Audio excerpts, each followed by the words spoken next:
I get tired of people talking about how band, in particular, is easy. It is not easy. It's my feeling that sometimes we've got our priorities out of whack. As much as I love sports, I sometimes think in our school systems, sports take precedence over academics. And where sports are important for a lot of factors, they're not as hard as it is to be in band. I was thinking about a good batting average is 300. That's 30%. If we played 30%, how would that sound? And in football, you actually get a chance. There's built-in failures, right? They call it an incomplete pass. We can't have an incomplete B flat. And we don't get 3 chances to play it, and then we can't punt in the middle of a piece. Now, granted, the difference is we don't have anyone trying to stop us from playing. So you do have that in a sports contest. But let's go to academics for a minute. You have to realize that music is one of the few things these students do that uses both sides of the brain. The left side of the brain is dealing with all the technical stuff. You see, they're reading a foreign language. So this really develops language skills and reading skills because they're reading a foreign language. They're turning this code into what someone once told me. They're turning something that's black and white and making it into beautiful colors. That's one thing they do. The other technical side, they're dividing. They're doing math the whole time. How long does this note? The durations are all fractional. They're dealing with that all the time. They're dealing with the technical aspects of their instruments. What fingers to put down. Also, how their embouchure is shaped to make the sound. Much more than that, they're hearing if they're playing in tune or not. Are they playing in the right style? In other words, are they playing the notes short enough, long enough, connected enough, loud enough, soft enough? Now, we're not even going to deal with all those aspects. We're going to deal with one aspect, right and wrong. So what we're going to do for you is demonstrate what the band would sound like on a small passage if we were operating somewhere between 90 and 95%. Because of the odd number of notes, some of them are actually above 95, some of them are around 90.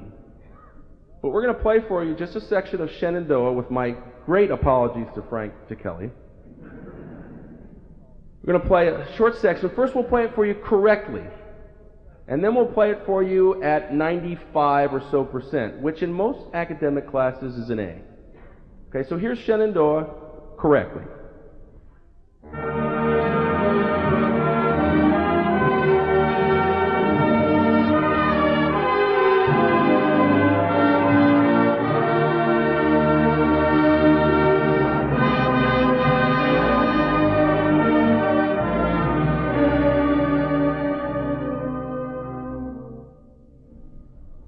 .95, 94%.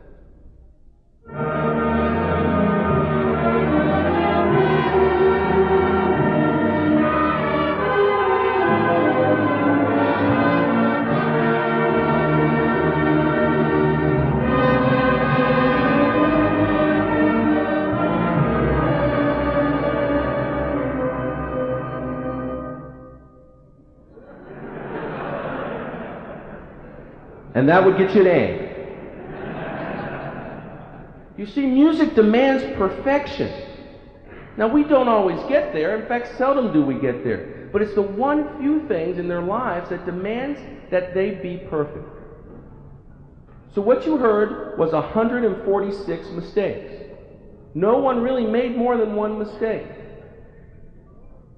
But 146 happening at a 94 percentile. This is so important, ladies and gentlemen, and you can't let someone who doesn't know about music take music out of our schools.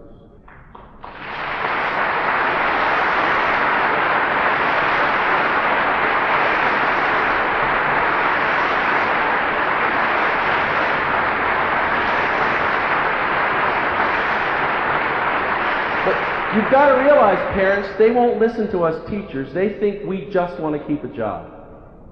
They'll listen to you. The other thing is that the right side of the brain, which we didn't even talk about, is the one that develops the heart. It's the one that makes Shenandoah trigger some emotion in you, and certainly trigger emotions in us. We started out Thursday. It was an interesting Thursday, to say the least. I thought, these are really good players. I'm not sure they believe me. They respect me, but I'm not sure they believe me.